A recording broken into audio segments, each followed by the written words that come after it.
Hemos empezado un estudio acerca del Sermón del Monte y ya hemos visto a través de las bienaventuranzas lo que se supone debe ser el carácter de un verdadero cristiano. Vimos hace 8 días a través de 2 metáforas, la sal y la luz, la influencia que puede tener un cristiano, el poder para transformar su comunidad. Y hoy vamos a hablar de la justicia de un cristiano. Y hablar de justicia en una realidad como la colombiana, pues es un poco complicado. Porque es muy triste saber que en plena pandemia la corrupción sigue. La corrupción avanza. Se oyen casos de robo por aquí, robo por allá. No hay temor de Dios absolutamente para nada. Y nos duele sobre todo ver la mala justicia que hay en este país.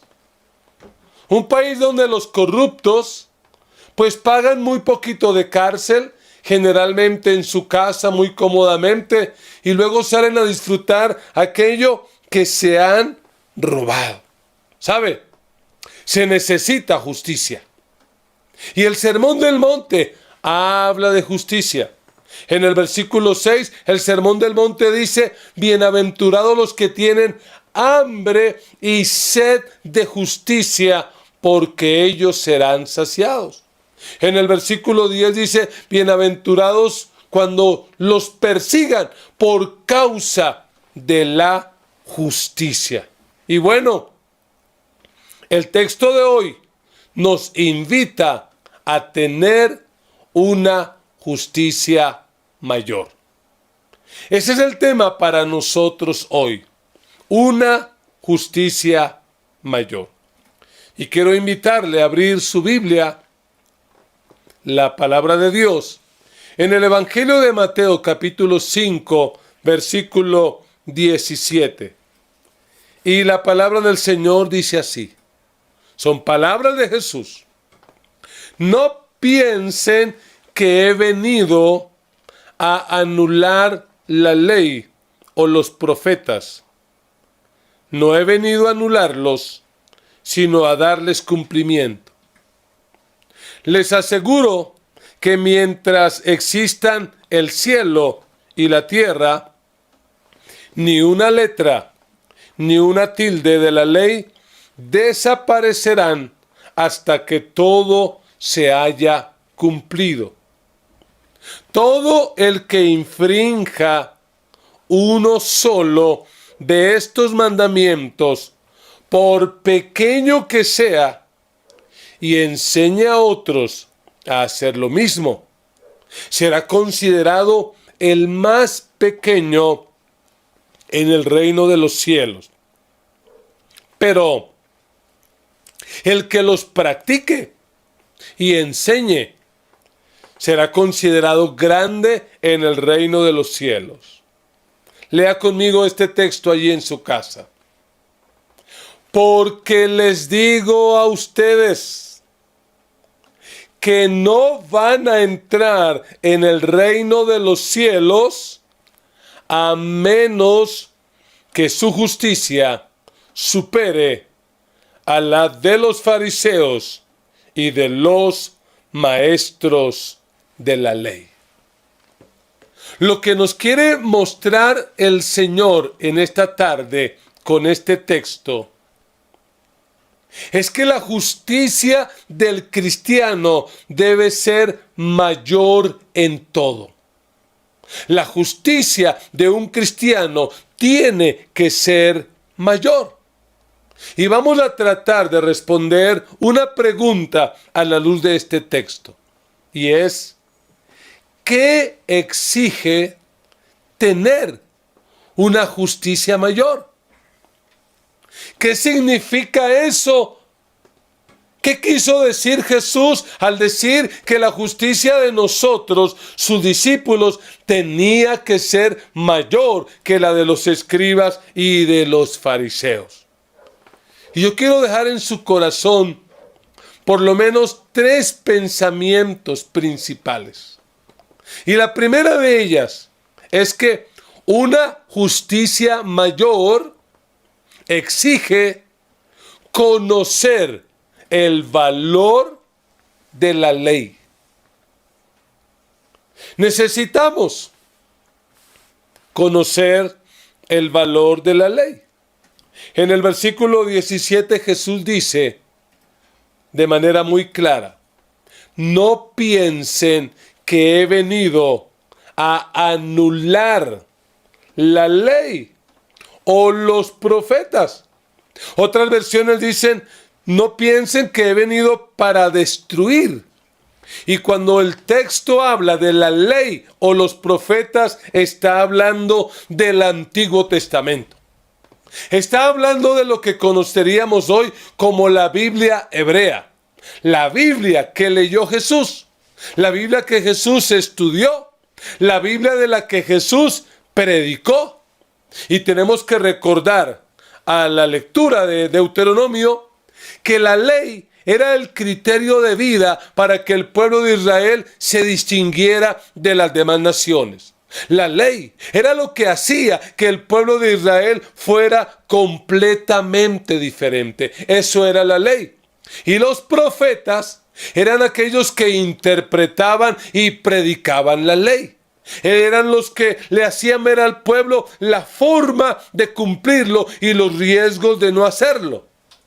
La ley, propiamente dicha, se dividía en 3 partes. Y esto es bueno que usted lo entienda, porque algunos cristianos creen que los creyentes de este tiempo estamos obligados a guardar toda la ley, pero no entendemos o no entienden mejor las 3 clases de ley que habían dentro de la ley judía. Por un lado está la ley judicial, que era la ley que regía al pueblo de Israel. Era la ley civil, la ley que se usaba para administrar justicia, para aplicar el respectivo castigo cuando se cometieran transgresiones. Esa era la ley judicial. La segunda ley era la ley ceremonial. La ley que tenía que ver con todas las ceremonias, con el culto, con la adoración. La ley que establecía qué se comía y qué no se comía, qué era puro y qué era impuro. Y en tercer lugar está la ley moral. La ley moral son esos principios éticos, universales y eternos. Básicamente, la ley moral son los 10 mandamientos. Y cuando Jesús dice que Él no ha venido a anular esta ley, está afirmando que la ley es algo muy importante. De hecho, Jesús dice que Él no vino a anularla, sino vino a darle cumplimiento. ¿Sabe por qué? Porque, óigalo bien, Cristo es el cumplimiento de todo el Antiguo Testamento. El mensaje principal del Antiguo Testamento era en Cristo, y cuando Cristo vino, Él cumplió absolutamente toda la ley. La ley es importante, por eso Cristo le da valor, porque es que eso no va a cambiar. La ley es tan valiosa para nosotros en el hecho de que muestra el pecado. La ley es algo particular, porque la ley es lo que hace saber a la gente que está quebrantando las normas que Dios estableció. La ley muestra el pecado, pero no lo puede quitar. La ley es algo así como un espejo en el cual uno se puede reflejar, pero que no lo cambia a uno. Ese era el papel de la ley. La ley es valiosa, pero no puede salvar a nadie. Nadie se salva por cumplir la ley, porque a excepción de Cristo, nadie pudo cumplir la ley. La ley es valiosa porque muestra el camino. Es algo así como cuando podíamos salir por las carreteras colombianas e íbamos manejando y encontrábamos señales. Gire a la izquierda, tenga cuidado, vía angosta, disminuya la velocidad, a 50 kilómetros está su destino. Esas señales estaban mostrando el camino, la meta, para dónde íbamos. El Antiguo Testamento es igual. El Antiguo Testamento estaba anticipando la venida de Cristo. Cristo es la meta y lo que hace el Antiguo Testamento es mostrarla. La ley es muy valiosa y como cristianos tenemos que leerla y estudiarla, porque allí encontramos doctrinas fundamentales como la creación, la caída, el pecado, Dios, la naturaleza del hombre, tantas cosas que encontramos allí. Como algunos biblistas lo han dicho, el Antiguo Testamento era el anuncio, la profecía, pero el Nuevo Testamento es el cumplimiento. Tan valiosa es la ley que lo que dice el versículo 18 es muy clave. Mientras existan el cielo y la tierra, la ley tendrá que cumplirse. Ni una tilde, ni una letra pasará de la ley hasta que todo se cumpla mientras existan el cielo y la tierra. Porque un día, este cielo, como lo conocemos, y esta tierra desaparecerán, y entonces ya no será necesaria la ley, ya todo será diferente. Pero óigame, la ley que Jesús dice, no vine a anular, no vine a destruir, es tan importante que Dios anunció en el Antiguo Testamento que un día la escribiría en el corazón de las personas. Ezequiel 36, 27 dice, infundiré mi espíritu en ustedes y haré que sigan mis preceptos y obedezcan mis leyes. Cuando el Mesías viniera, una de las tareas del Mesías era enviar al Espíritu Santo para que el Espíritu Santo nos impulsara y nos ayudara a cumplir las leyes que Dios estableció en el Antiguo Testamento. En Jeremías 31, 33, el profeta dice, este es el pacto que después de aquel tiempo haré con el pueblo de Israel, afirma el Señor. Pondré mi ley en su corazón, pondré mi ley en su mente y la escribiré en su corazón, y yo seré su Dios y ellos serán mi pueblo. Así que si Cristo valoró la ley y no la anuló y no la destruyó, nosotros como cristianos tampoco la podemos anular. Tenemos que valorarla y recordar las palabras del apóstol Pablo. Toda la Escritura, absolutamente toda la Escritura es inspirada por Dios y útil para enseñar, para redarguir, para corregir y para instruir en la justicia, a fin de que el siervo de Dios esté enteramente capacitado para toda buena obra. En segundo lugar, una justicia mayor exige comprender el propósito de la ley. Esto responde a la pregunta, ¿para qué existe la ley? Jesús lo dice en el 17, no piensen que he venido para anular la ley o los profetas. No he venido para anularlos, sino a darles cumplimiento. Ya lo dije en el punto anterior, pero lo quiero reiterar. La ley tenía como propósito mostrar el pecado y de alguna manera frenarlo. Porque óigame bien, esos 10 mandamientos que son la ley moral de Dios Si esos 10 mandamientos tú como papá, mamá, se los repites a tus hijos de formas diversas, si los colocas en un cartel bien bonito, allí en la sala, en el comedor, en el cuarto, tus hijos, tus generaciones van a crecer sabiendo lo que es bueno y lo que es malo. Y no lo que estamos viendo, una generación que está creciendo sin Dios y sin ley. Pero si tus hijos crecen viendo un mandato que dice: no mentirás, no robarás, no fornicarás, no tendrás dioses ajenos delante de mí, no te harás imágenes ni las adorarás. Eso de alguna manera va a frenar el pecado. Hay un movimiento que ha contaminado la iglesia por años y se conoce como el antinomianismo. Y el antinomianismo lo que enseña es que usted puede agradar a Dios sin tener que obedecerlo. Qué cosa más absurda el pretender vivir sin ley.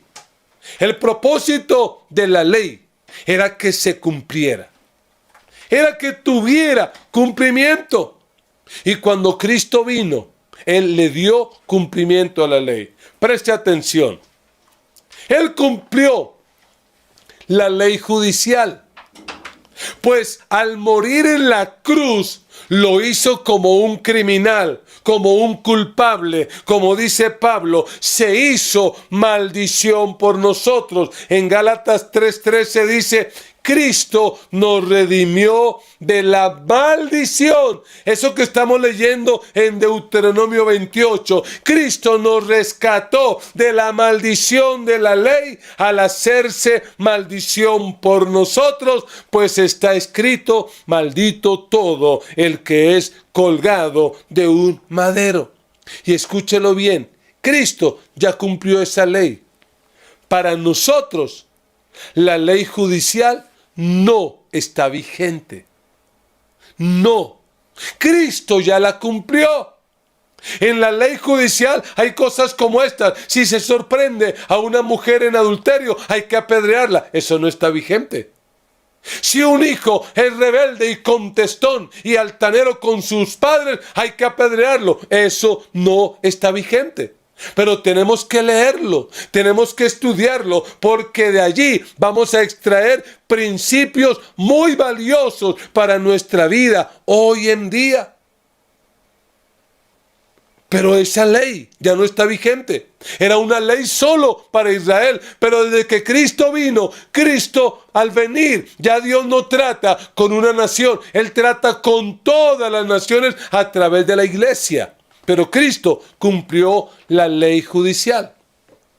Cristo cumplió la ley ceremonial. Todo lo que Levítico y Deuteronomio anunciaba, Cristo lo cumplió. Él es el Cordero perfecto. Su sangre nos limpia de todo pecado. Él es el sumo sacerdote que entró al lugar santísimo una vez y para siempre. Su sacrificio fue perfecto, completo. Así que, por eso, el día de su muerte, el velo del templo se rasgó en dos, de arriba abajo, y podemos tener entrada al lugar santísimo. Óigame bien. Ya no se necesitan más sacrificios. Cristo pagó el precio. La ley ceremonial para nosotros no está vigente. Eso no es algo para nosotros. Debemos estudiarla, sí, conocerla también, porque de allí obtenemos verdades y principios espirituales que podríamos aplicar hoy en día, pero ya no está vigente. Eso de que no comas esto o de que no comas aquello, eso ya no está vigente para nosotros. Pero Cristo también cumplió la ley moral. En su manera de vivir, Cristo la cumplió. Nunca pecó, nunca mintió, nunca fornicó, nunca robó, nunca se hizo ídolos, nunca adoró falsos dioses, jamás lo hizo, jamás quebrantó la ley. Y alguien me puede decir, pastor, pero en los evangelios dice que Jesús quebrantaba el día de reposo. No lo quebrantó, le dio el verdadero sentido, porque el propósito del día de reposo era para que la gente se acordara del Dios que los había libertado, lo adoraran y para que vivieran como un pueblo libre. Y ese principio el Señor lo cumplió. Ya le voy a explicar un poquito más adelante, pero le quiero reiterar algo. No somos salvos por cumplir la ley. Somos salvos por la fe en Cristo. Somos salvos por gracia, de manera gratuita. Nadie nunca se va a salvar por cumplir la ley. Pero en tercer lugar, una justicia mayor exige cumplir la esencia de la ley. En el versículo 19, el Señor dice: todo el que infrinja uno solo de estos mandamientos, por pequeño que sea, y enseña a otros a hacer lo mismo, será considerado el más pequeño en el reino de los cielos. Pero el que los practique y enseñe será considerado grande en el reino de los cielos. Aquí debemos resaltar dos palabras: practicar y enseñar. Obedecer y enseñar. Porque realmente Cristo jamás quebrantó la ley. Lo que hizo Cristo con su vida y su enseñanza fue darle el verdadero sentido. Como lo dijo Dietrich Bonhoeffer, lo único que Jesús le añadió a la ley fue obediencia. Fue lo único que el Señor lo hizo, la obedeció y la enseñó.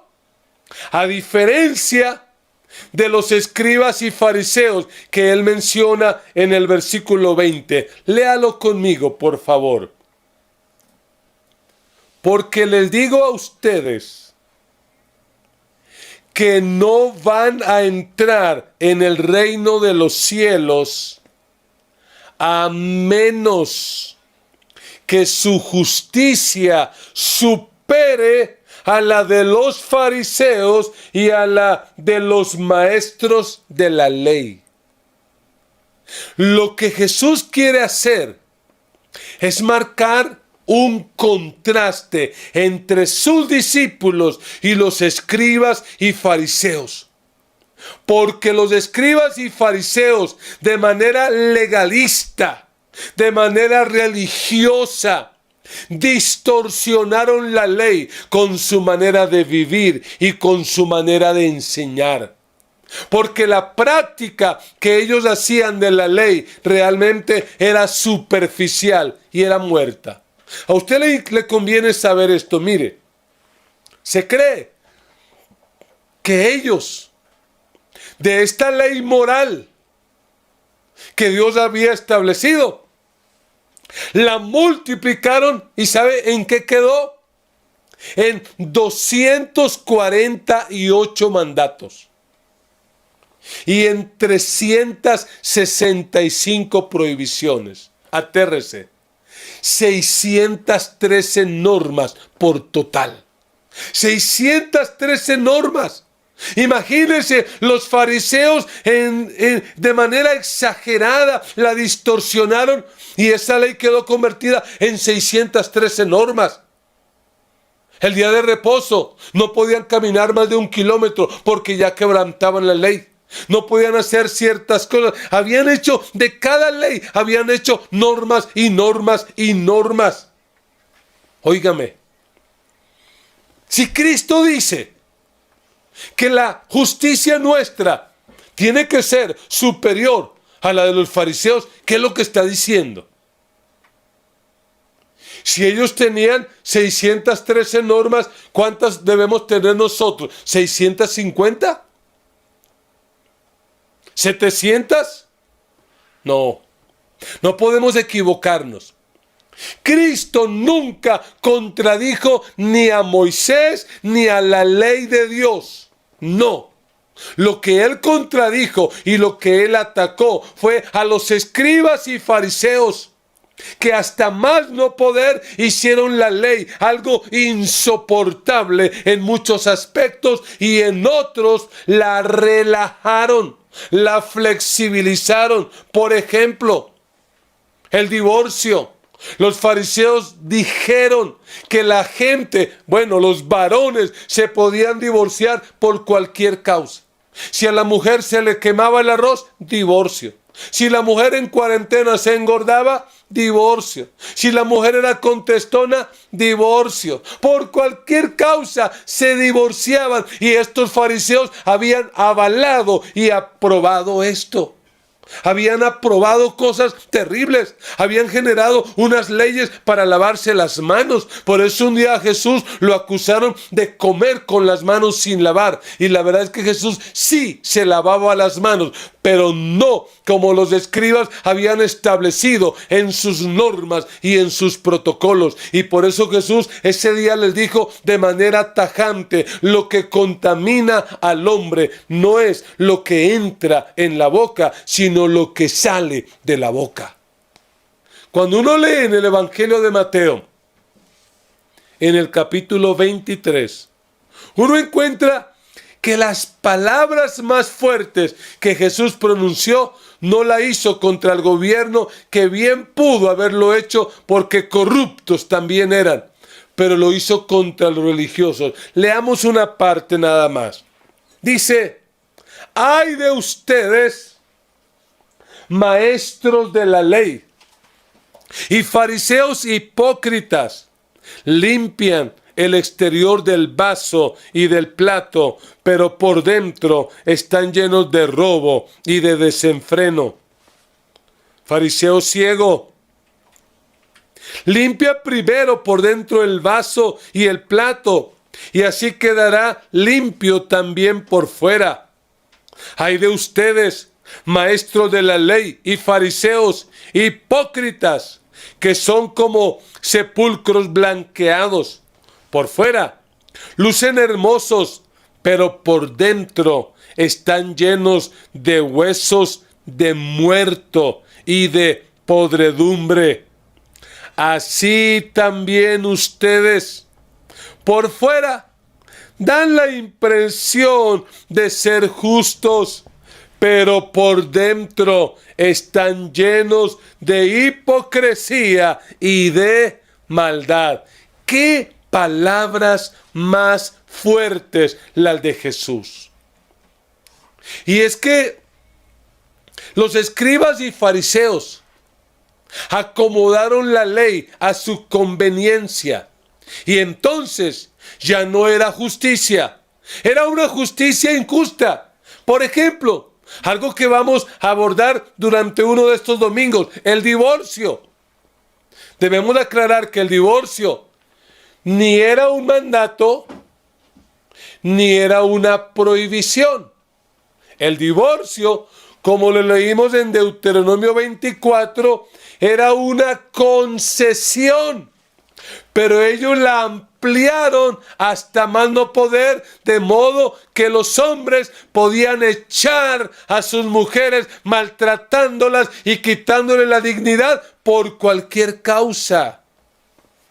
En fin, ¿cómo podemos cumplir nosotros hoy, cristianos del siglo XXI? ¿Cómo podemos cumplir la ley moral? Porque espero que ya haya quedado claro que ni la ley civil ni la ley ceremonial es para nosotros. Esa no está vigente. Cristo, con su muerte en la cruz, ya la cumplió. La que está vigente es la ley moral, que son principios éticos, universales y eternos. ¿Cómo la vamos a cumplir? Te voy a dar 3 pautas. Número 1, interiorízala. De hecho, Cuando una persona de verdad se convierte y le entrega su vida a Cristo, el Espíritu Santo que viene a morar dentro de ella empieza a recordarle una y otra vez la ley, porque ahí se cumple lo profetizado por Ezequiel y por Jeremías. La ley ahora está escrita en nuestro corazón. Número 2, unifícala. Jesús mismo la unificó. Mire Mateo 22, 37 al 40. Palabras de Jesús. Ama al Señor tu Dios con todo tu corazón, con todo tu ser y con toda tu mente, le respondió Jesús. Este es el primero y el más importante de los mandamientos. El segundo se parece a este. Ama a tu prójimo como a ti mismo. Léalo por favor en su casa fuerte. De estos dos mandamientos dependen toda la ley y los profetas. Mientras que los escribas y fariseos sacaron 613 normas, Jesús las sintetizó a 2. Ame a Dios y ame al prójimo. Pero hay una tercera forma en que debemos cumplir esta ley para que nuestra justicia sea mayor, y es radicalizándola. Porque si algo hizo Jesús, fue que la radicalizó. Y por eso Él dice que su justicia y mi justicia tiene que ser mayor. Mayor no en cantidad, ya quedó claro, 2, pero radicales. No como algunos hermanitos legalistas que le están colocando cargas a la gente. Oye, no te maquilles, hermana. Oye, no te pintes, eso es pecado. Hay mujeres que el pecado no es no arreglarse, el pecado no es arreglarse, sino no arreglarse. Deberían arreglarse.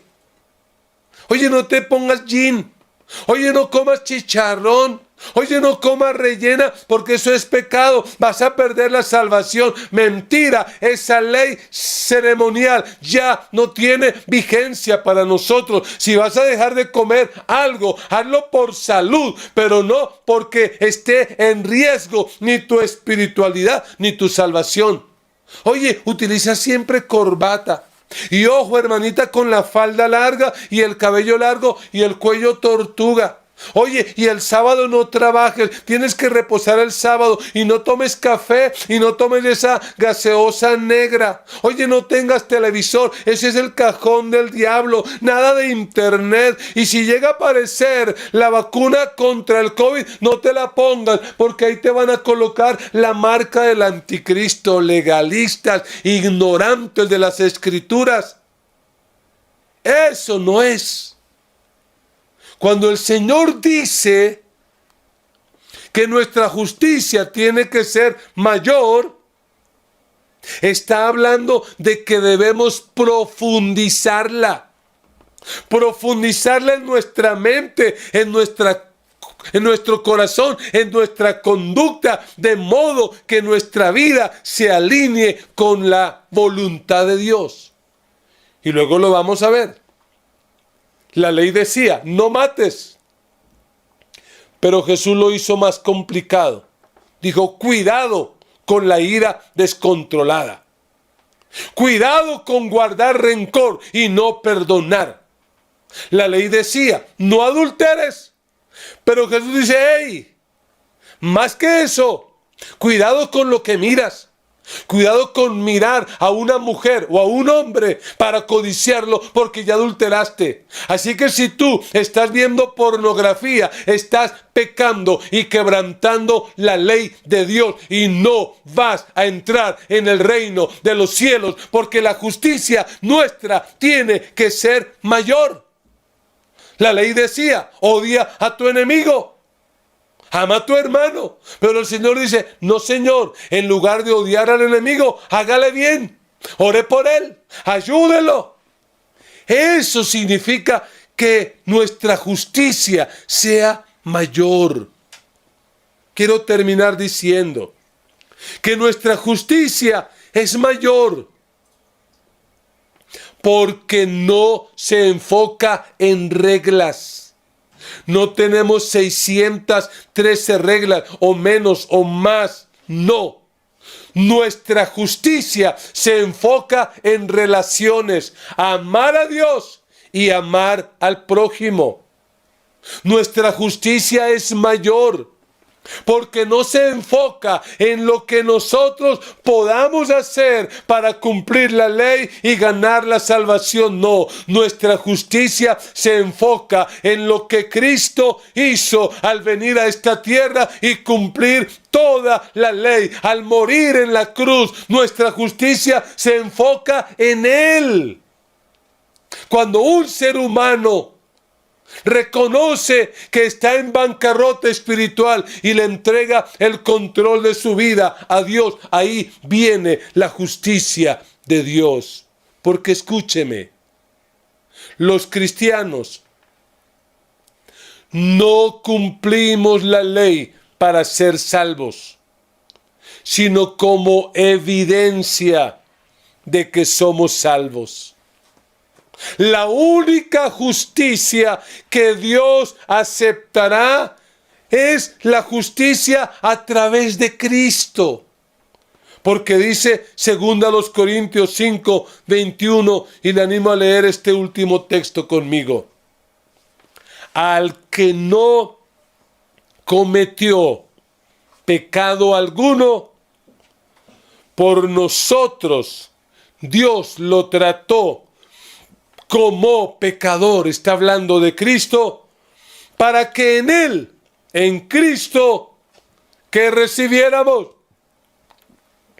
Dilo en tu casa, que recibiéramos la justicia de Dios. Nuestra justicia es mayor porque no es producto de nuestro esfuerzo, sino de nuestra fe en la obra redentora de Cristo. Y como dice el versículo 20, sin esa justicia mayor, nadie nunca entrará en el reino de los cielos. Tu justicia tiene que ser mayor. Tú no tienes por qué robar. Si otros lo hacen, tú no lo haces porque tú eres cristiano. Tu justicia tiene que ser mayor. Si otros fornican y adulteran, tú no lo haces porque tu justicia es mayor. Tú no mientes, tú no defraudas, tú no eres corrupto. No, tú eres una persona íntegra que vive siempre para agradar, para obedecer a Dios. Y recuerda, lo agradamos y lo obedecemos, no para ser salvos, sino porque somos salvos. Tú y yo tenemos que brillar en medio de este mundo oscuro y corrupto. Tenemos que ser diferentes. Y termino con esta frase de cierre. Obedecer a Dios con sinceridad conduce a la vida en la eternidad. Tu justicia tiene que ser mayor. Y eso implica obedecer a Dios con sinceridad. Porque si haces eso, eso te va a llevar a la vida en la eternidad. Colóquese de pie, cierre sus ojos y vamos a orar a Dios. Vamos a decirle al Señor que nos ayude, que nos libere del espíritu de los fariseos y de los escribas, que nos libere del legalismo, que nos libere de querer aparentar ser cristianos y que en lugar de aparentar seamos verdaderos cristianos. Que nuestra justicia sea mayor en el sentido de que es profunda, de que es sincera, de que es verdadera, de que se enfoca no en nosotros, sino en lo que Cristo hizo.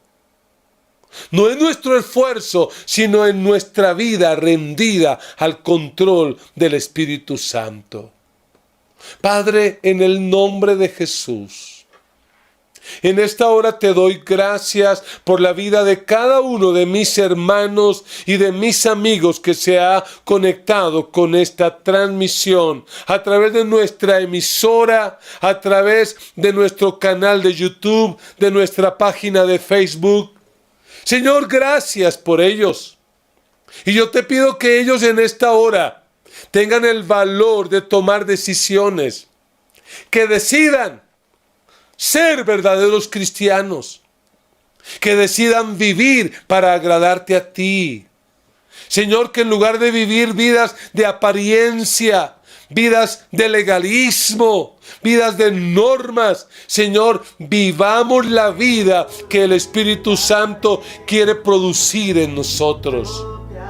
Señor, por favor, ayúdanos a valorar tu palabra, tanto el Antiguo como el Nuevo Testamento. Pero ayúdanos a entender, oh Dios, que la ley que debemos cumplir nosotros en este tiempo es la ley moral. Y que debemos cumplirla no a regañadientes, no de mala gana, sino cumplirla porque te amamos, porque amamos a Dios y porque amamos al prójimo. Señor, libéranos de todo concepto equivocado. Libéranos, Señor, de todo aquello que nos hace daño y que nos destruye en nuestra espiritualidad. Y ayúdanos a vivir una vida agradable delante de ti. Que la gente pueda ver que nosotros somos personas diferentes, personas cambiadas, personas transformadas. Señor, ayúdanos a tener, Señor, la misma actitud que tuvo Cristo. A ser obedientes a ti, a tu palabra, a mostrar con nuestras actitudes, con nuestras palabras y con nuestras acciones que somos verdaderos discípulos tuyos y no discípulos de los escribas y de los fariseos. Te lo pedimos en el nombre de Jesús. No quiero terminar este tiempo sin dar la oportunidad para usted que por primera vez escucha un mensaje como estos, para que le entregue hoy su vida a Cristo. Recuerda, por tus propias fuerzas jamás vas a entrar al cielo. Es reconociendo y aceptando a Cristo en tu corazón que puedes llegar al cielo. Si quieres tomar esta decisión hoy, repite conmigo esta oración. Dilo de todo corazón. Señor Jesús, te doy gracias por haber venido a morir en la cruz por mis pecados. Yo reconozco que he fallado, he hecho lo malo. Me arrepiento y te pido perdón. Escribe mi nombre en el libro de la vida y no lo borres, para que cuando yo muera o tú regreses, yo pueda estar siempre contigo. Jesús, haz de mí la clase de persona que tú quieres que yo sea. Escribe en mi corazón tu ley y dame fuerzas para cumplirla. Te lo pido con actitud de gracias. Amén y amén. Si tú hiciste esta oración por primera vez, te invitamos a que te conectes con ese número de teléfono que aparece en pantalla. Envíanos un mensaje de texto y a vueltas te estaremos compartiendo material virtual para que puedas crecer en tu caminar con Dios. Vamos a orar para terminar este tiempo, no sin antes animarles a mantenerse conectado con Dios y con su iglesia. Padre, en esta hora te pido que bendigas cada familia que ha sacado este tiempo para conectarse. Señor, aquellos que están luchando con su economía, provéeles. A los que están luchando con enfermedad, sánalos. Aleja de sus hogares el espíritu de enfermedad y de muerte y trae la vida plena que tú das. Señor, que en esta semana tus hijos puedan experimentar tu amor y tu presencia, puedan disfrutar de tu paz y de tu bendición. La gracia de nuestro Señor Jesucristo, el amor de Dios nuestro Padre y la comunión del Espíritu Santo sea sobre cada uno de ustedes, y todos con alegría decimos amén y amén. Bendiciones.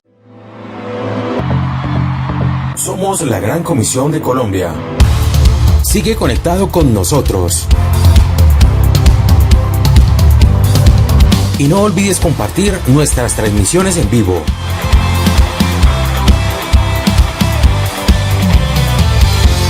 Síguenos a través de nuestras redes sociales, YouTube, Instagram y Facebook. Porque somos discípulos que hacen discípulos. En mi interior permaneceré contigo. Síguenos a través de nuestras redes sociales. Soy aquel que vuelve a... Ten presente que cuentas con nosotros. Comunícate ahora mismo al 314-297-4144. Señor, no soy aquel. Gracias por estar todo el tiempo conectado y sigue disfrutando de nuestros contenidos y la palabra de Dios a través de las herramientas tecnológicas. Muchas gracias.